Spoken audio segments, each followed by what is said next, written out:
throw me a few of those business cards out there?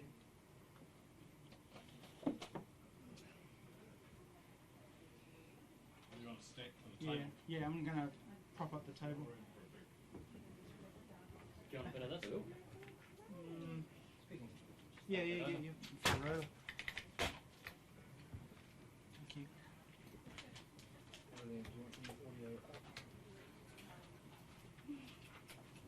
Should we go? Testing 1, 2, 3. Had Marmite on toast. It was dry. And rubbish. I ran out of honey. It's too expensive. No. Okay.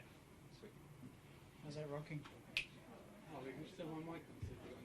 Yeah. Put that in there. You guys on mic checks? Yeah, chances are. 1, 2, 3, 4, 5, 6, 7, 8, 9, 10. Tom Melville's sexy man.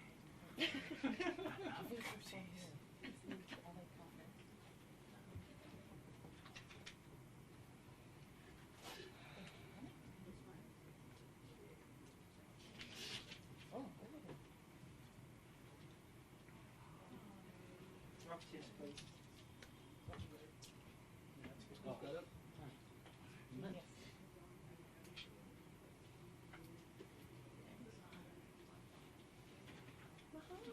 Turn on now, though? Is it on? You good? Yeah. Oh, you're doing stills, Brad? I'm on the breakfast live view.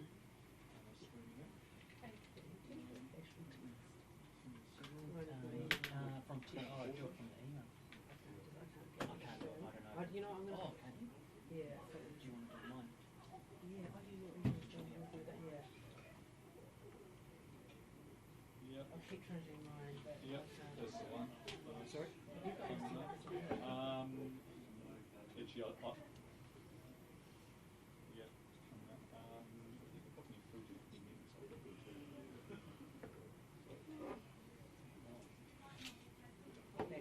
No, not done. Thank you.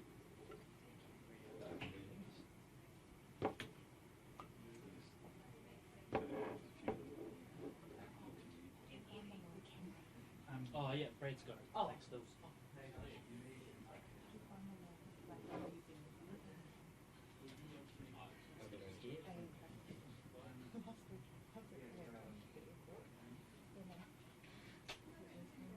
Yes, what? Oh, yeah. Are you And out. Thank you. Now I know where I am. Oh, I'm glad. I'm nice glad. one. It might be enough to you. Thank you, sir.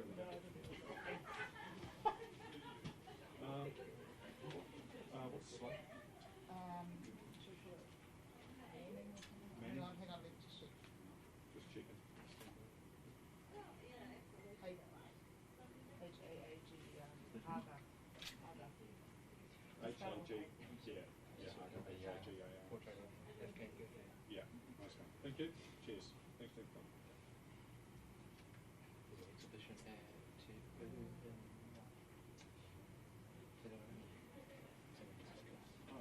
Brian Blake's favourite. Yeah, we walked up the other day and had a look. It was such a cool colour even. Love it. Thanks, Hoss.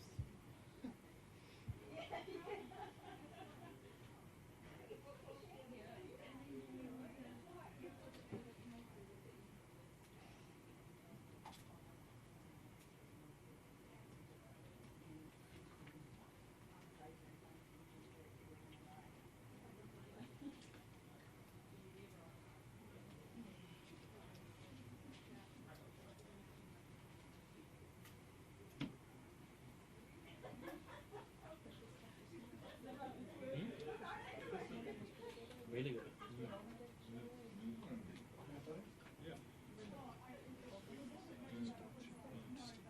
Amazing what you can do from here.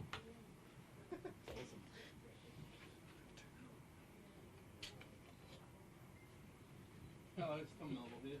Just in a live press conference down sitting with a live stream back. Just turn it on to open one.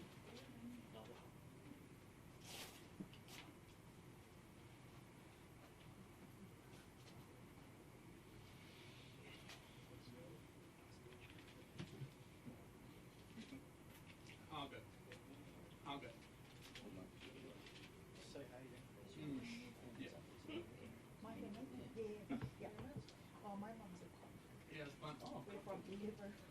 Starting in about 15 minutes, I think, I'm trying to get ready. We're out here, we're from, my mum's there too. Mum's from this side, or up at the Little Harbour. And one My dad's from, Carrick Harbour. Oh wow, really? Come on now. Like Rawane or? Well, Mummy has worked on out both that she sides, goes my dad's from Tahiti on his mum's side, and they're from Mitty on. Mitty Mitty? Yeah, yeah. Yeah.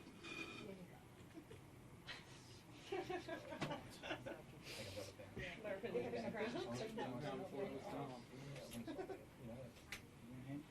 I need to get the cows off the beach. Yeah, there's a pig actually. There was a pig on the loose when I was there. I didn't see any Cows cows. is the problem. The pig that like followed, I thought we were going to feed it. So followed us all the way down the beach. Sarah's like, ah.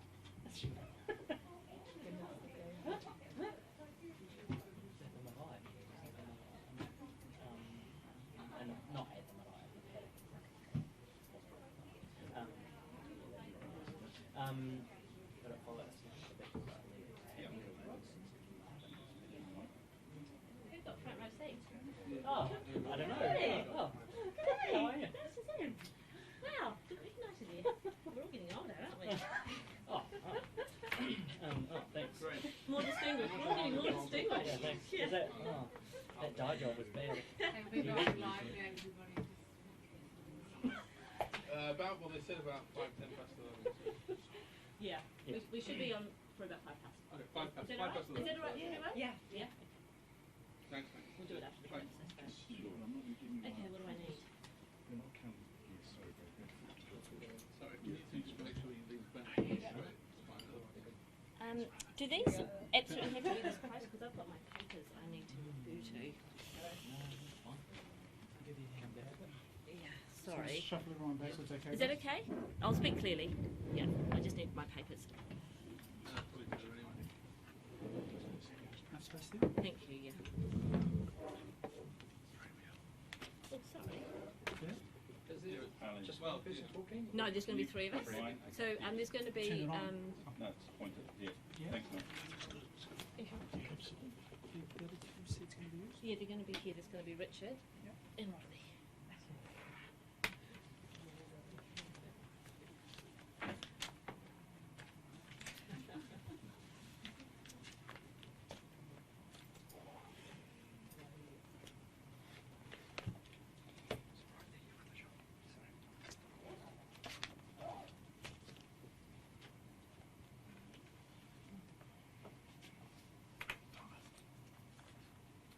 Sneak round the back line.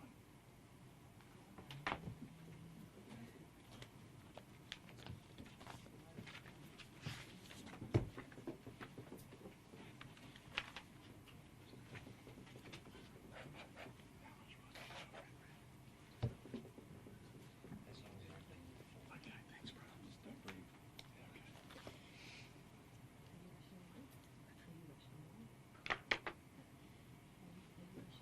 No, don't rush anywhere these days.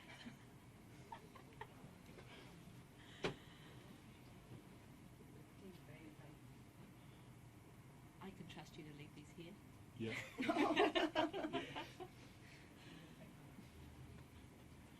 That's the low regard in which journalism is held these days, isn't it? If we were going to steal shit, we wouldn't do it in front of everyone. Yeah, this is like a Harvard Yeah. study.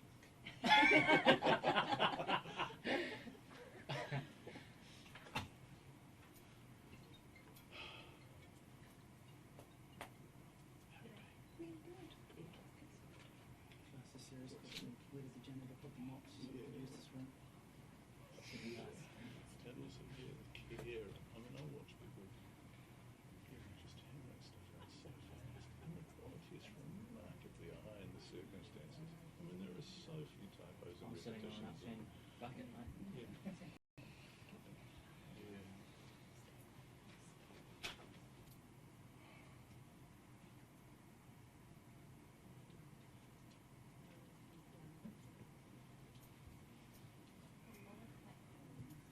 There's enough data there for your security there. They said they got a good picture, so.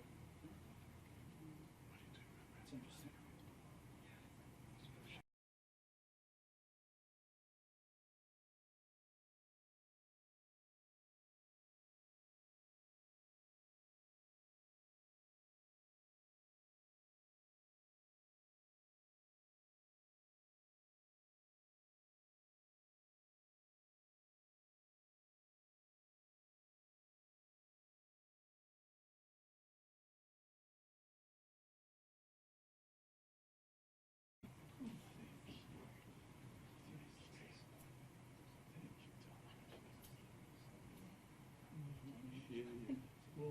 still listening in the car or in the kitchen. Yeah. Thank you. Well, people, traditions get frustrated because you bless them. You know that's true. It's a different culture. It's around this subsistence.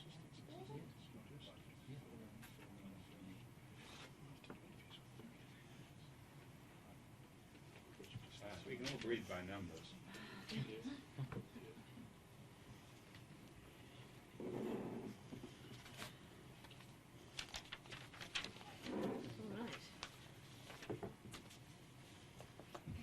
We've all been seeing this week about the New Zealand Defence Force raids in Afghanistan from August 2010, and we've decided to take the step of letting you all know that we have instructions to act for all of the villagers who were affected in that raid, those who were injured, and the immediate family members of those who were killed. We've written this morning to the relevant ministers, and Richard will speak to that in a moment. We don't intend to be here for long because this is not the place to go through everything. We're still in early stages in this process, so I'll just hand over to my colleague Richard McLeod. Yes, I can confirm that this morning, on behalf of our clients, the men, women and children of these two villages in Afghanistan, we have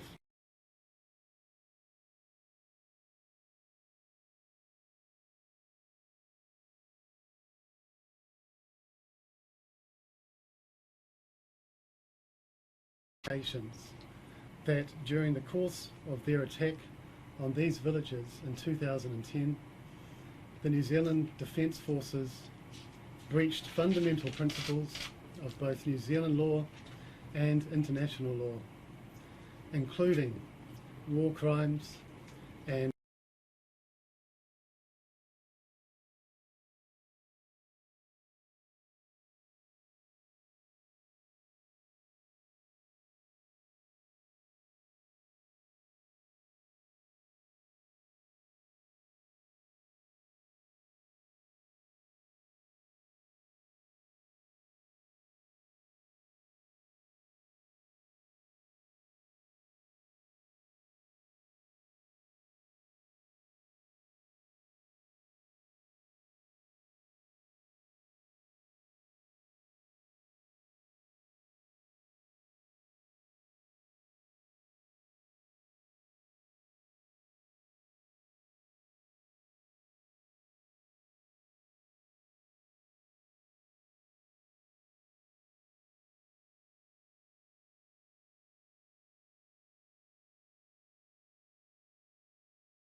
we can't spell out those arguments here today, but we want an inquiry, and where the outcome of that inquiry then leads us remains to be seen.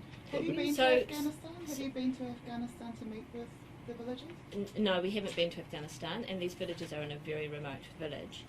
In terms of the terrain that we're in, the legal terrain, as my colleague Richard said, there are serious reasons to look at breaches of international human rights law and international humanitarian law.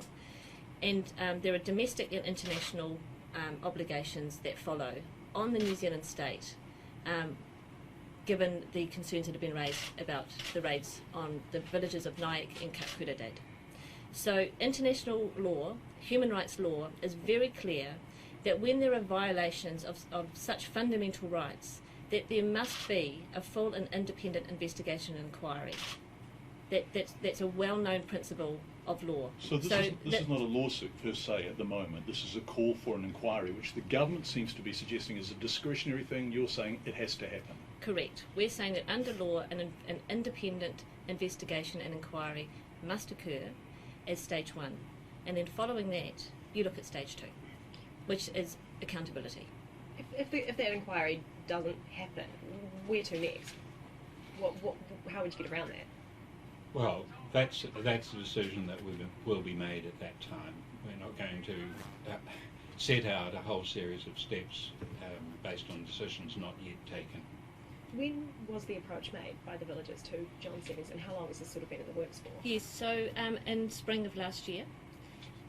Yeah.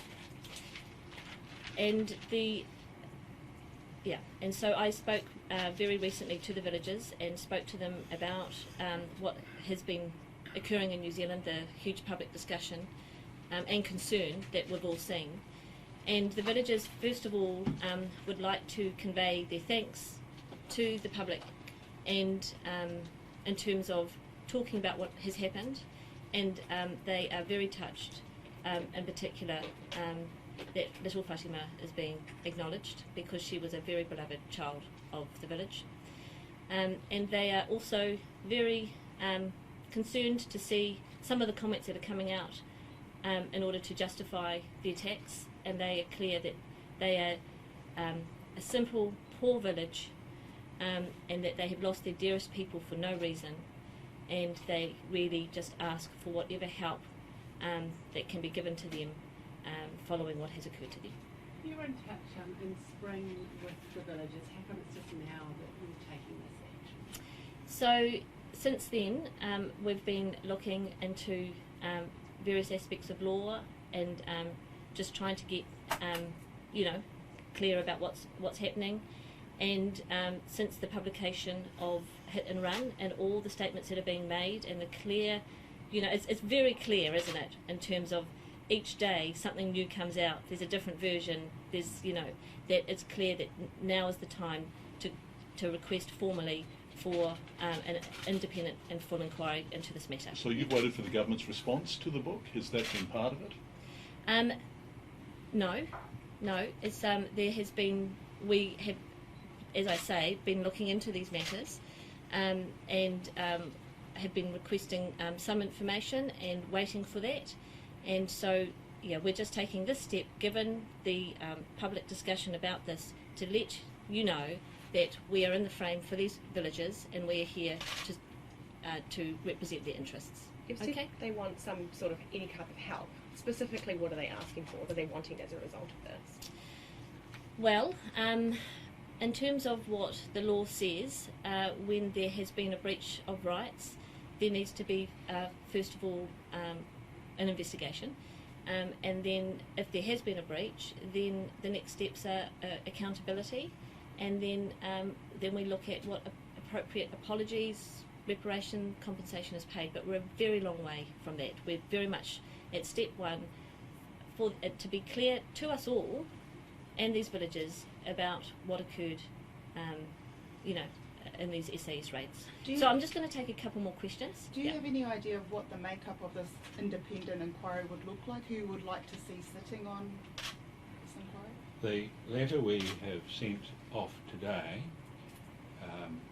advises that we will be setting out our proposals for an independent inquiry in detail in a further letter next week.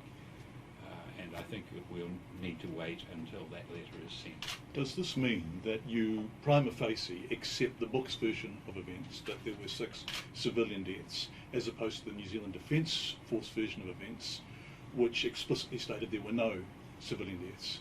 Yes, well, we have instructions from the immediate family members of those deceased. So this is an explicit declaration that we have been misled by the New Zealand Defence Force. There's both the book, from our perspective, there's both the book and the instructions we have from the villages, and we're relying on those. But already the outright denials of the Defence Force have been disproved over the last couple of days anyway. So it's not as if any credence should be given to those now. And also there was a report prepared by UNAMA, the United Nations Assistance Mission Afghanistan, along with the Afghanistan Independent Human Rights Commission. They produce annual reports every year. And in their 2011 report, they confirm that there was an airstrike in the district, Talawa Bafak, that caused 6 civilian deaths. So the inquiry also has to look at the cover-up, to be blunt, by the New Zealand Defence Force, the complete denial that there were any civilian deaths, and the assertion that in fact surgeons were killed when none were killed. It's an inquiry that needs to be held not merely for the sake of our clients and the general public, but to clarify why we say we've been misled by the Defence Force down to this point. When you said spring last year, are you able to specify a month or a date when you obviously made this contact or went ahead with this? Look, even a month? to be the best that I can give you is spring, so September, October. Yeah.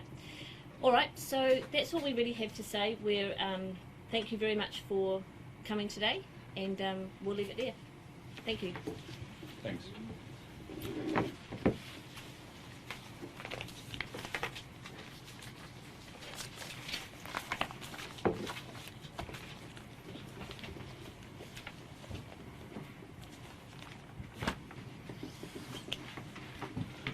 Thank you. Thank you. Thank you.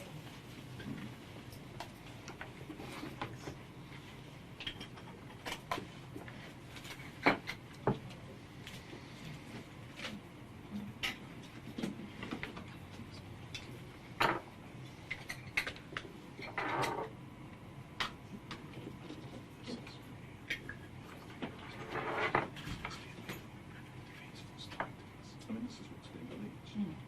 The cover-up, all misleading. Did you find that? Was that type on the questions?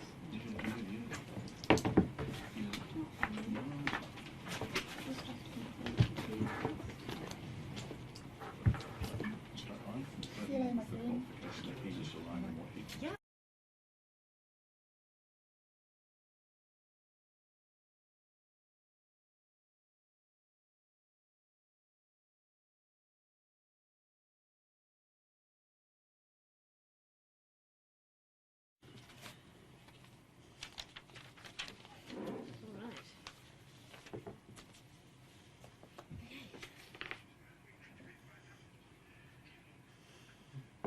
All right, so good morning everyone. Just first of all we'll do some introductions. So I'm Deborah Manning, and to my left is Richard McLeod, and to my right is Rodney Harrison QC. The reason we've asked you all here today is due to the huge public interest and concern that we've all been seeing this week about the New Zealand Defence Force raids in Afghanistan from August 2010, and we've decided to take the step of letting you all know that we have instructions to act for all of the villagers who were affected in that raid, those who were injured, and the immediate family members of those who were killed. We've written this morning to the relevant ministers, and Richard will speak to that in a moment. we don't intend to be here for long because this is not the place to go through everything. We're still in early stages in this process. So I'll just hand over to my colleague, Richard McLeod. Yes, I can confirm that this morning, on behalf of our clients, the men, women and children of these two villages in Afghanistan, we have written to both the Attorney General and to the Prime Minister, informing them that, in our view, the material that has been released to date